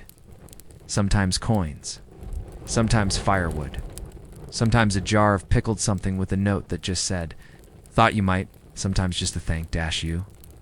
He accepted it all without question, because the debt, to him, was rarely about numbers. It was about attention. Had you looked your sheep in the eye that week? Had you weathered the storm without blaming the sky? Had you noticed when the milk came in, a little thin, and thanked it? Anyway, if yes, then you'd be squared. If not, the cheese would know. It would reflect that. One boy asked him once, "What happens if someone never pays?" Otto blinked, then said, "They do. Just not always to me." That was the closest thing to a proverb he ever offered. Sometimes, villagers swore that his blank ledger did fill itself. Faint lines that appeared only by moonlight, invisible too. Liars, legible only to people who had once named their favorite sheep and never told anyone. But those were just stories, probably still. One night you passed his shop and saw the ledger open, pages fluttering in a breeze. That wasn't blowing. You didn't stop. You didn't look closer. You just kept walking because you didn't know him anything, and that, in a way, was its own kind of entry. They arrived on horseback, which was already a bad sign. Horses don't belong in this village, not because they can't manage the roads. For the mud, and the mud knows, it waits. There were 3 of them, nobles, or at least noble adjacent. Clean cloaks, feathered hats, boots polished to a shine that made nearby chickens blink twice. They smelled of lavender and decisions made far away. Otto looked up from his work table where he was slicing a soft cheese that had been sulking all week, and blinked once. Slowly, the nobles didn't introduce themselves. They announced, "We've heard of your cheese," said the one in front, who had a voice like he practiced sounding important in front of mirrors. "We are here to purchase 5 wheels. Your best." Otto nodded. "They're in the back." Expected a flourish. Maybe a tour. Perhaps a tasting, complete with a dramatic reveal and a cheese knife carved from dragon bone. Instead, Otto vanished into the back room and returned 10 minutes later with 5 wrapped wheels, each sealed with wax and marked with the same meaningless symbol he always used. "These," he said. Placing them on the counter, the nobles leaned in, sniffed. One of them pulled out a tiny spoon, gold-plated, useless, and looked expectantly at Otto. Otto blinked again. "You buying, or just airing them out?" They bought him, paid in full, with a purse that jingled like it wanted attention. Otto didn't count it, just placed it in a drawer already full of uncounted things. The nobles waited, perhaps for a speech, or a blessing, or a moment of ceremony. Otto scratched the back of his neck and said, "Don't eat that one too cold. It'll fight you." They nodded solemnly, as though this was ancient wisdom, and then they left. The villagers watched from porches and windows, biting back laughter like it was soup that hadn't cooled yet, because here's what they knew. And what the nobles didn't, the cheese didn't travel well, it behaved. But only here. Something about the altitude or the air, or the way the valley folded around the hills like a blanket that never asked for company. Take it too far, and it lost its edge. The flavor shifted, the texture grew moody. One wheel reportedly wept in. A pantry for 3 days before being fed to chickens who, after eating it, began walking in small circles and refusing to cluck. Weeks later, a letter arrived, sealed with wax, stamped with an unfamiliar crest. The note was brief. Your cheese is difficult, but we are intrigued. Send 3 more. Otto didn't reply. He wrapped 3 wheels anyway. One was especially pungent, the kind that smells like it might have opinions. He labeled it with a symbol he'd never used before, something that looked vaguely like a question mark chasing its tail. Then he sent them off. With no return address, the nobles never wrote again. But a year later, Traveler passed through and said, "There's a duke up north who still dreams about the cheese that made his sister cry." Otto nodded. That'd be the soft one, and went back to work. There was no apprentice. People assumed there must have been.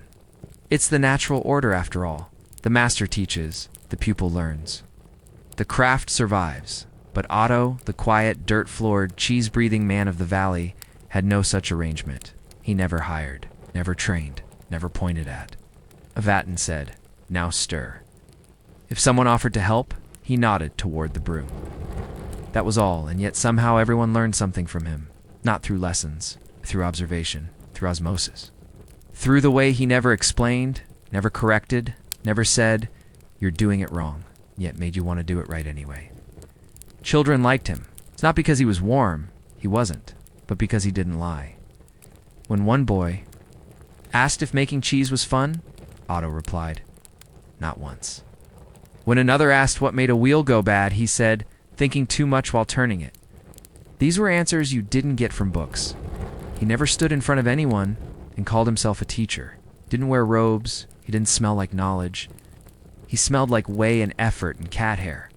But people remembered his hands, how they moved with the slow grace of someone who had made peace with repetition, how he tested temperature with his wrist instead of a tool, how he hummed, very faintly, when the curd formed right, not a tune, not a song, just a small noise halfway between breath and intention. And people remembered his silence, that long, comfortable kind, the kind you get after doing the same thing for 40 years and realizing you don't need to fill the space with anything more. They asked him things, small things. What's the right shape for aging? Depends whose. Waiting. How long should I press it? Until it stops resisting. Is it ruined? Not unless you say so. He never smiled when he said these things, but he also never frowned. Just left the words there, like crumbs along a path you didn't realize you were walking. People began making their own cheese. Not identical. Never quite right, but somehow similar. Flavors that had that same odd hum at the back of the tongue. Textures that felt like weather remembered in food. They called it Otto style. He never approved the term, but he didn't stop them either. One winter, a young man left a wrapped wheel on Otto's doorstep. No note, just a small mark carved into the wax, a variation of Otto's own symbol. But messier, more uncertain, Otto brought it inside, unwrapped it, smelled it, then put it on the shelf, not to eat. To age years later, someone asked, "Who did you teach?" He stirred his pot, didn't look up, and said, "Anyone who watched closely." And that was the truth. He taught without trying, because some people explain, and others simply become the kind of silence you want to understand. They didn't even notice at first. The shop looked the same. The wheel of cheese in the window still slouched at its usual angle. The curtain over the back room still hung slightly crooked, as though afraid of being judged. In its corner, sulking as always, but Otto wasn't there. He wasn't at the workbench. He wasn't in the cellar. He wasn't muttering about humidity or flipping a wheel with his thumb and half a glance. His coat was gone too. The long, woolly one with the pocket that always smelled like time and a different kind of regret. No note. No warning, just ... absence. But the cat stayed not cheese 1 or cheese 2, not even. Possibly a raccoon cheese 3, a fourth cat. No one had seen it before. Sleek, gray, with an ear that looked half nibbled and an expression like it had been. Left in charge reluctantly, but would do its best anyway. It sat behind the counter, every day, as if by appointment. People still came. They knocked softly, waited, then entered. The cat would blink once slowly with what you could only interpret as go on then. They didn't take the cheese at first. That felt wrong. A week in, a child too young to care about reverence reached into the storage shelf and pulled out a wrapped wheel. The cat didn't protest, so the villagers started taking them again. One at a time, never too many. Always leaving something in return. Coins, mostly, but also bread, dried herbs, firewood, and once a poem. The cat inspected everything. If it didn't like the offering, it knocked it over. Once, a coin rolled under the table, and the cat refused to move until someone retrieved it. The cellar remained closed. No one dared enter. But the wheels above were still good. Somehow. Still soft where they should be, firm where they must be, scented like memory salted and aged. Just enough to keep. People said the cat must be watching over them. One woman claimed the cat had flipped a wheel while she wasn't looking. Another said she saw it sniffing a bad batch and hissing until someone threw it out. It all sounded impossible, but also entirely likely, because someone had to keep the silence going. The cat was doing a fine job of it. A year later, a new mark appeared on the counter. It's carved gently, just beneath where Otto's hands used to rest. Not his symbol. A new one. A circle. Interrupted by a paw print, no one admitted carving it, but the cat began sleeping beside it. People stopped calling it Otto's shop. They started calling it the place where the cheese still knows. And that, somehow, felt more accurate, because some lives don't end with fanfare. They end with a blink, a breath, a gray cat on a wooden counter, and the taste of something you didn't realize you were hungry for. Until it was already gone, at the far end of Otto's cellar, past the shelves that groaned like tired choir singers. Past the old wooden beam wrapped with twine and superstition, sat a wheel that was never touched. Not once it wasn't marked. It wasn't wrapped. It didn't glisten with oil or wear the fine coat of ash some cheeses get when they want to look impressive at festivals. It just sat there, like a stone that decided to be edible, but hadn't informed anyone yet. People called it the wheel. Not a wheel. The wheel. Every so often, someone would ask about it. What's that one? Otto would glance over. Waiting for what? He'd shrugged. Something that was the full explanation. Frankly, it was enough. He didn't clean it, he didn't rotate it. It aged like a secret, slowly, darkly, without permission. Dust collected on the stone beside it, but not on the wheel itself. A few villagers whispered that maybe it had its own weather.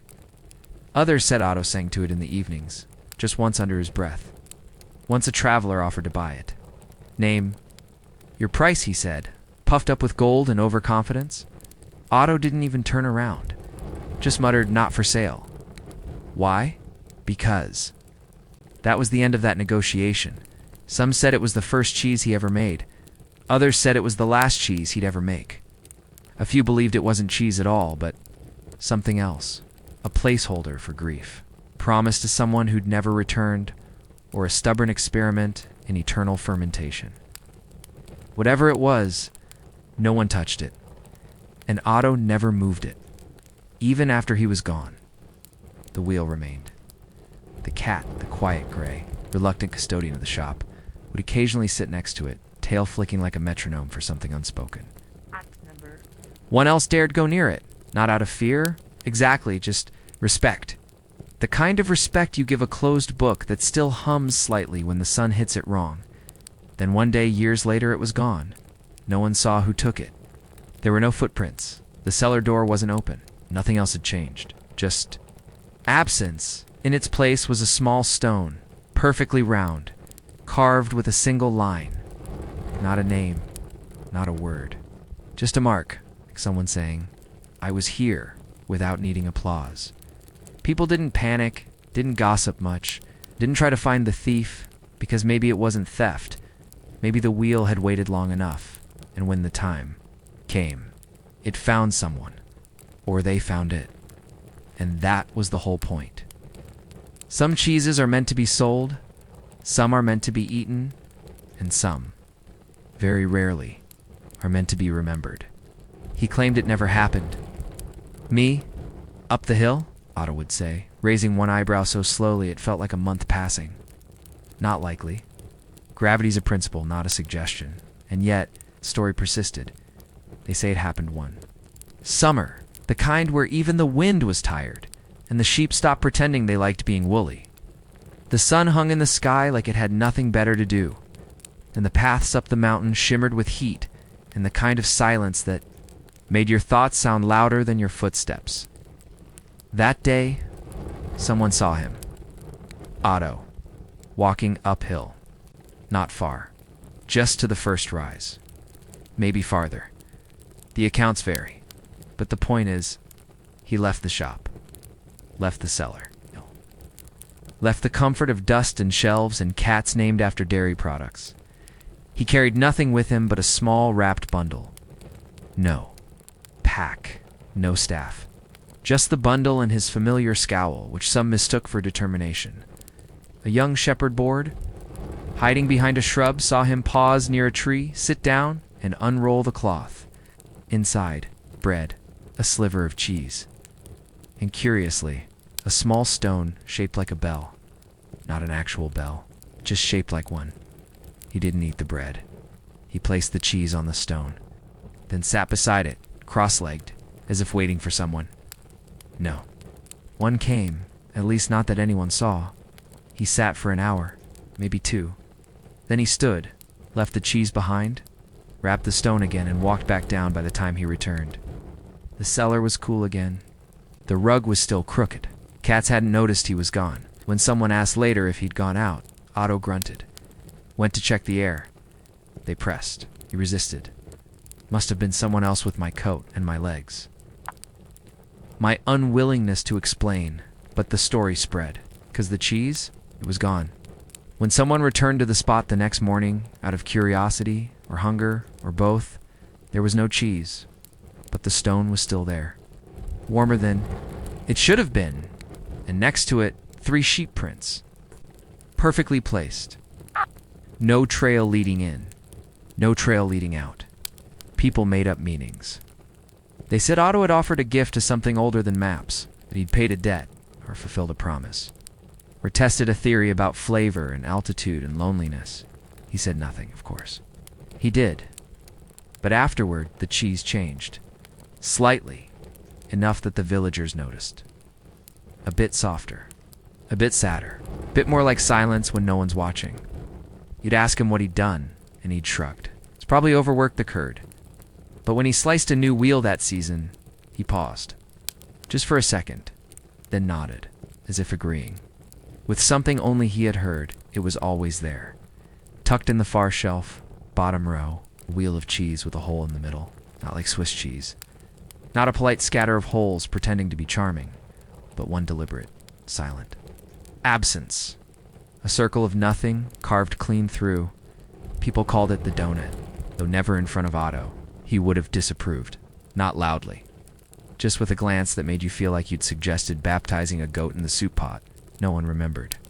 Making that wheel, Otto never wrapped it, never sold it. It was never aged, turned, marked, or weighed. Just there. A ring of dairy and mystery, question in cheese form. Children used to peer through it, pretending it was a spyglass. One even rolled it across the floor once before being chased out by Cheese 3, the raccoon-cat hybrid who took offense to fun years past. The whole remained. Some thought it symbolic, the void at the center of all flavor, others said. It had started as a regular wheel, but time had chewed through it gently. The way rivers carve rock or loneliness wears grooves in a favorite chair. Otto never commented. When asked, he'd just grunt. Once he said it's not about the hole. It's about the rim knowing the hole's there. No one knew what that meant. After Otto was gone, and the cat had assumed full managerial duties, the wheel with the hole remained. People began to treat it differently.